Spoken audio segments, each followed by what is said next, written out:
Hey guys, welcome back to Resistance Chicks. We're your hosts, Leah and Michelle. Today is the 20th of September. It's a Friday. It's just slightly after 6 p.m. where we go live every week with a weekly roundup. And I have to tell you, not only have I missed you guys this week, even though I did do a B video and Patriot Gallery did, I think, 2 shows. You guys have a lot to catch up on. There's so much news. We haven't done news. I'm like, this is crazy. I don't even know how we're going to pack it all in. But we are going to pack it in. We're going to try. We've literally spent the entire day, the past couple of days, everybody's talking about Justin Trudeau. But our gas prices jumped because Saudi Arabia's oil production was hit and went down. And Donald Trump tweeted out, don't worry, I'm going to, let out some of the strategic oil reserves. Well, you guys know this, that Saudi Arabia is in a war with the Yemenis, with Yemen. I don't know exactly how that's going to turn out because Yemenis don't really have a lot of power. However, Yemen's Houthis, they announced that they were the ones responsible. Donald Trump first came out and said, there's going to be heck to pay with Iran. It looks like Iran. But here's the thing. I'm sure that everybody is sure, if the Houthis in Yemen were bombing Saudi Arabia, that Iran had some help in this shebang.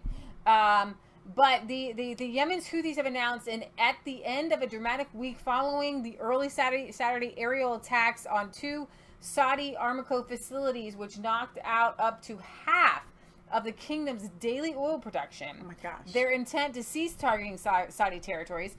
Houthi Al-Masra TV announced the news Friday, citing President of the rebels' ruling council Mahdi al-Mashat, who said the group will halt all attacks on Saudi Arabian territories with ballistic missiles and drones. However, the statement said it was conditioned on the Saudi coalition halting its own devastating airstrikes over Yemen as well, which have been a constant since Yemen's civil war brought Saudi military intervention in 2015. Houthi forces have the right to respond to any aggression, the statement said. Both Washington and Riyadh have long accused the Houthis of being the long arm of Tehran, Iran, given the Shia forces are ideologically aligned with the Islamic Republic. Meanwhile, on Friday, Iran itself vowed to keep up its own counter-pressure campaign against U.S. Threats from the Mediterranean to the Red Sea to the Indian Ocean. Donald Trump, I guess, the strictest sanctions against any country he has put against Iran. He has said he does not want to go to war. He does not want a military intervention here. And I'm going to have Michelle talk to you a little bit about why we're in Saudi Arabia and why we would. The first thing Donald Trump said, well, if it is Iran, then we'll take measures to help out Saudi Arabia. Why would we do that? Tulsi Gabbard says, you're not America's not Saudi Arabia's female dog. She used the B word. She doubled down on that. I'm not sure that I know that she is really adamant about non-interventionist wars, but I don't know if she is fully educating the public on why we would come to Saudi Arabia's aid. In doing so, you lose kind of the whole modern monetary theory, and everything goes out the window if we don't keep up this end of the deal. Michelle will tell you about in a second. Meanwhile, on Friday, Iran itself vowed to keep up its own counterpart. Let's see.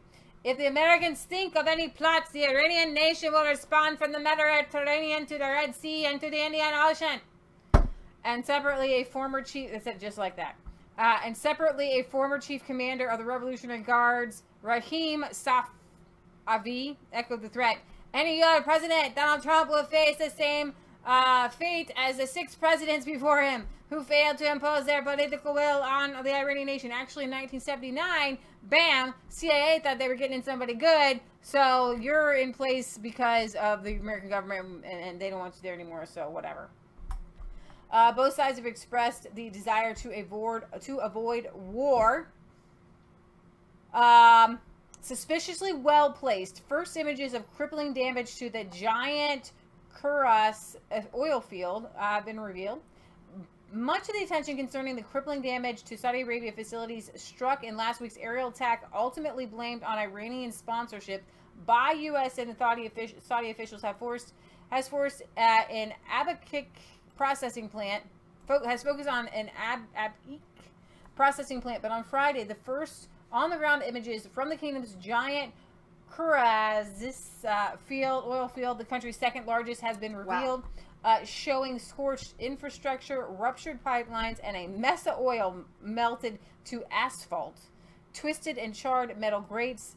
And yet Armco has remained insistent that the field will return to pre-attack output levels this month, after the company reported losing half of its daily output in the aftermath. Per Bloomberg, Curas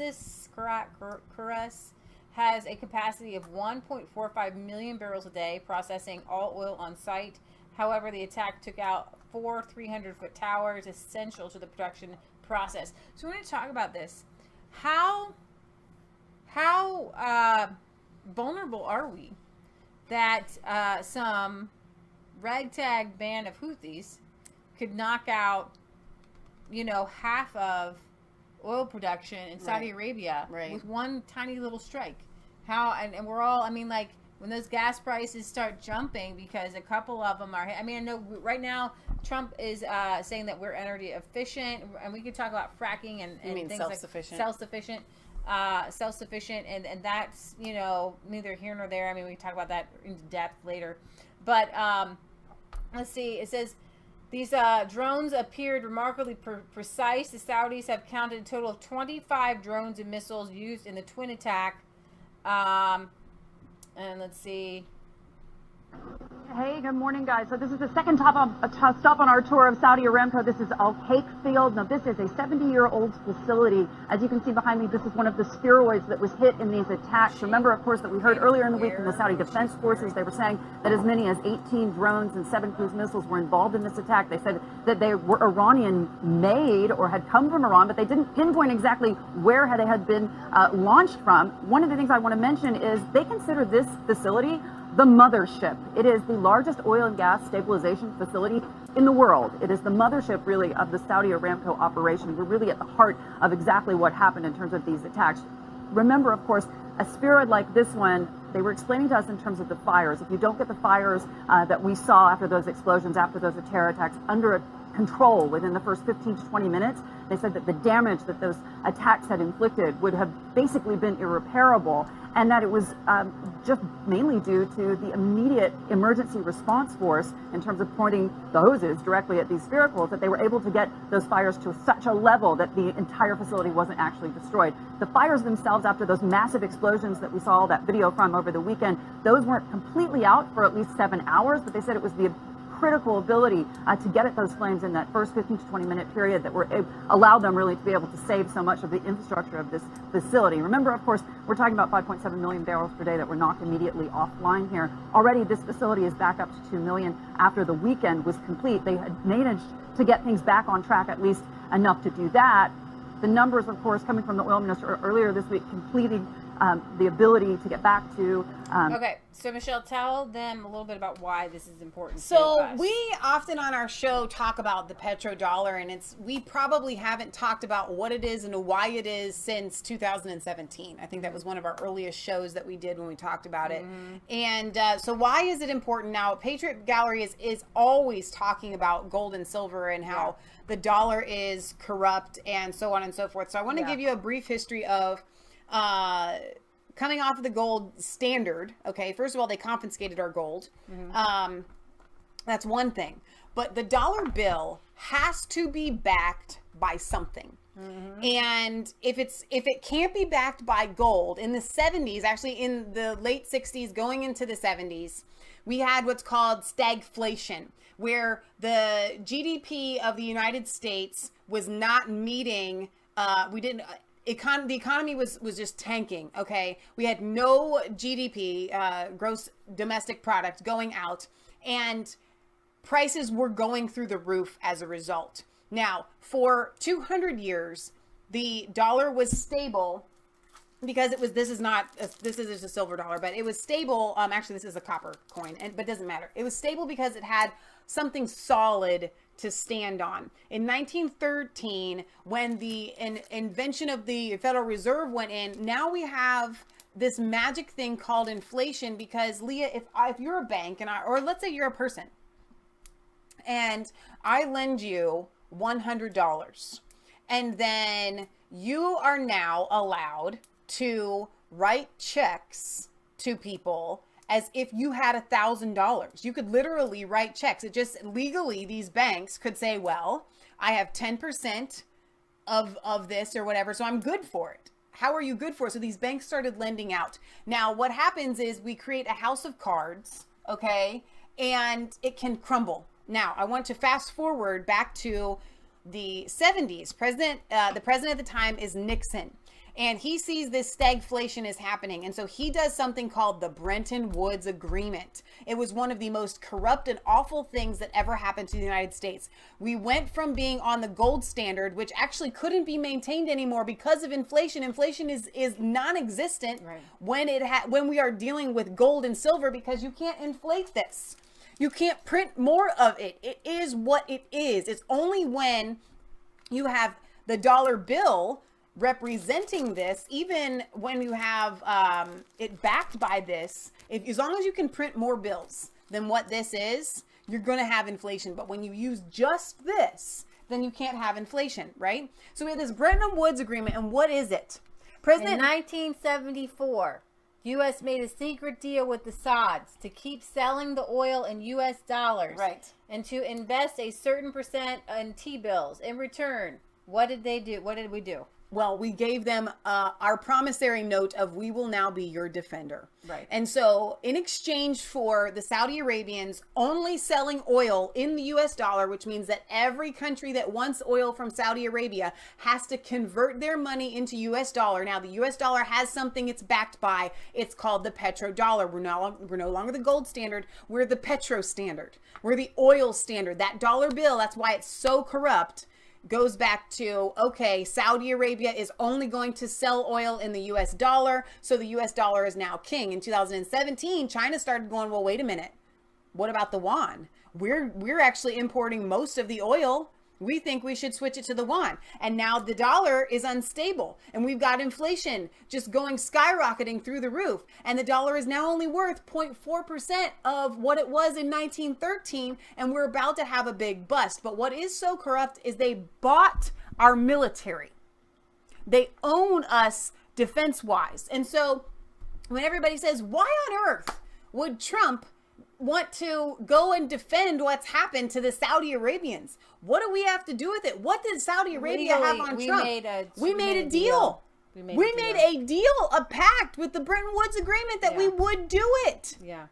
And that's why Trump feels like he has to defend, and he's going to do it until he gets elected the second time. I wholeheartedly believe that after he's going to let everything go in his second term, but he understands that if we do not keep this house of cards with glue, with wind protectors, we have to hold up this house of cards until 2020, until the election in November, and then he's going to be like, just let it all go. He is really going to, I think we're going to skate in.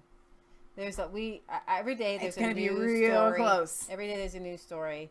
The economy is just, and he is fighting tooth and nail. And I don't want to be prophetic, but I'm going to be a little bit prophetic on this. The Fed, for as much as it doesn't like Trump, I was listening today to an economist trader who was saying that if Warren is elected, or Sanders, it most likely be Warren against Trump, if she is elected, they won't even open the stock market the next day.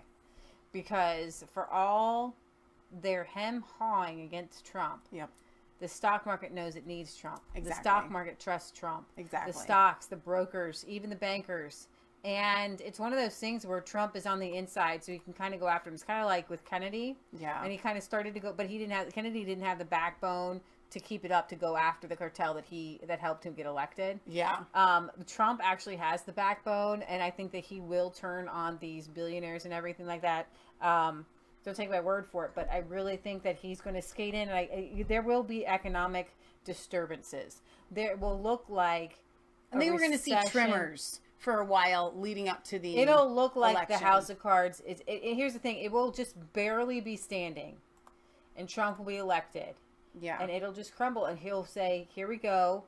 But there's good news. I was also listening to this economist. I think I shared it on Facebook. You guys can see it there, or maybe put the link in the description there. You guys want to read it.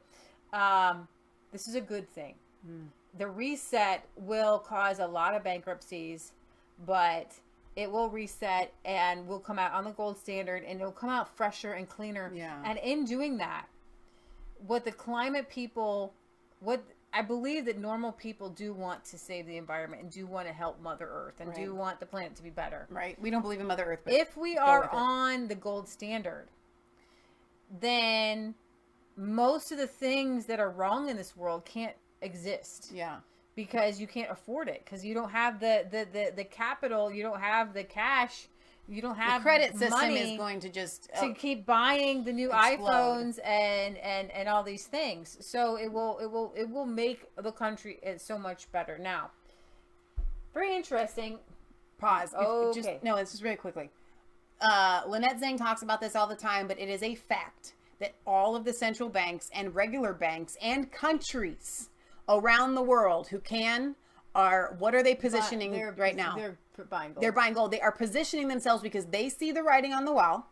And when it collapses, they understand that we're going to go back to the gold standard. Now, the good news is for anybody, and this is, don't go and get yourself in debt, but this is more for countries and so on and so forth. Debt's just going to be done, because once you have hyperinflation and a loaf of bread costs you $100, if you're in debt, you know what I mean, for $100 now, you've gained 10%, assuming that the income that you have then, makes up for the inflation. Yeah. Okay. So Donald Trump, some whistleblower came out, said something, Ukraine, he caught him on a recording. He's talking to the Ukrainian government, that I'm really sorry. I just finish this thought. Sometimes it feels really hopeless when we have, our country is in debt, trillions and trillions and trillions of dollars, numbers that you and I literally cannot fathom in our brains. Okay, we're in that much debt, and it seems this hopelessness of it has to be the end times because we're in so much debt and there's no way we could ever get out of it. That same theory that I just had, what's going to happen is, do you know every country is in debt like that? They're in debt to each other. And so what's going to happen is when we have this hyperinflation, every country, every person that owns a promissory note on that, they're all just going to be like, forget it. Forget it. Let's just everybody start. Nobody's going to get paid back, and nobody, you know what I'm saying? Yeah. That's what's going to happen. And so everybody's literally going to go back to zero. Right. Yeah, we'll restart. Okay, a very smug President Trump brushed aside questions over a whistleblower complaint, which reportedly involves promises made to Ukraine in exchange for an investigation into former Vice President Joe Biden. Calling the story ridiculous and describing the whistleblower as a partisan, I'm going to play this here now. I don't know if Trump was trolling it. This whistleblower came out, said that, Trump, was trying to work with the foreign government, blah, blah, blah. But he's sitting here with Scott Morrison from Australia, which is fantastic. He's a Trump fan. But the way Trump goes after the media here, and the way Joe Biden and his son have been in the media now, has forced the media to talk about the fact that Joe Biden at a conference said that he put pressure on the Ukrainian government to fire a certain attorney general, and they did. Wow. And then his son got like a $1.6 million contract from it might even 1.6 billion. I don't know. I got to get the numbers right. But anyways, his son has contracts with Ukraine. Wow. There's a lot of shady dealings going on with the Bidens in the Ukraine. But here's Trump's responses here. Are you moving out to you want to address this whistleblower story, sir? You want to address this whistleblower story? What story? The whistleblower, whether it was Ridiculous story. It's a partisan whistleblower. They shouldn't even have information. I've had conversations with many leaders that are always appropriate. I think Scott can tell you that. Always appropriate, at the highest level, always appropriate. And anything I do, I fight for this country. I fight so strongly for this country. It's just another political hack job. That's all it is. On that point, did you discuss Joe Biden, his son, or his family with the leader? It doesn't matter what I discuss, but I will say this. Somebody ought to look into Joe Biden's statement, because it was disgraceful, where he talked about billions of dollars that he's not giving to a certain country unless a certain prosecutor. I got two different stories mixed up. So he told Ukraine, I think it was 1.6 billion, we're not going to give you this money until you fire this guy. And then the guy was actually investigating his son. Wow. You're just taken off the case. So somebody ought to look into that, and you wouldn't, because he's a Democrat. And the fake news doesn't look into things like that. It's a disgrace.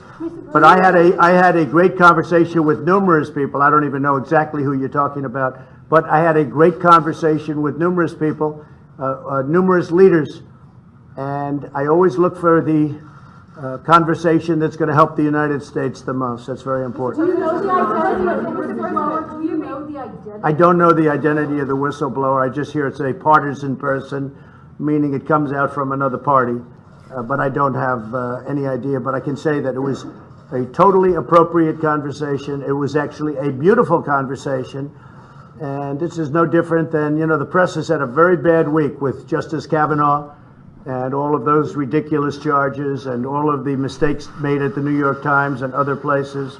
You've had a very bad week, and this will be better than all of them. This is another one. So keep playing it up, because you're going to look really bad when it falls. You know, I guess I'm about 22-0, and I'll keep it that way. I don't want to talk about any conversation other than to say, great conversation, totally appropriate conversation. Couldn't have been better. And keep asking questions and build it up as big as possible so you can have a bigger downfall. No, he did. Say what? Will you be asking a strategy to do? Wow. You look stupid. You look stupid. He even said that. He's like, you are an embarrassment to the world. Worse than some of the stories you missed over the last week or two. It's so great.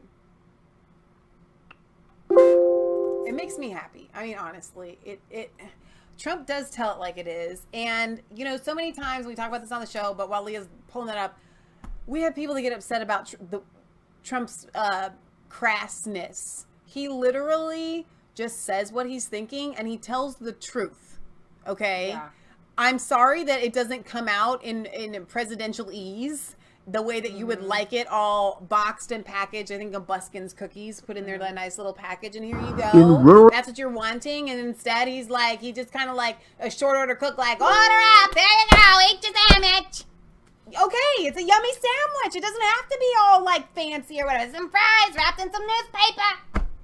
It's nice. I mean, seriously, I want the fries in the greasy newspaper. I don't care. So, here's a nice little package. Can you julienne my potatoes, please? Join us again on Sunday at 1 p.m. Eastern Standard Time. Roughly. So follow us on Instagram, because I really want to see how that takes off. It's going to be so much fun. We're going to post so much narcissistic selfies. You won't even know what to do with it. Be like us. I'm going to carry around a makeup bag so that you don't have to see the haggy old face with no makeup. We're going to be the selfiest take pictures of all ever. of our food. We're going to take pictures of everywhere we go. We're going to just be picture maniacs, because that's what Instagram is all about. Narcissism on steroids. Maybe that's why we haven't joined it yet. Well, we have now, but all right, you guys, we love you. God loves you. God bless. Remember, it is not just a conspiracy theory if it's actually the truth. And we'll see you back on Sunday. God bless. Shine, Jesus, shine.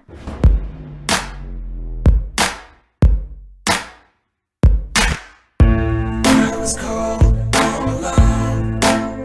No place for home every day. So afraid, but you called my name.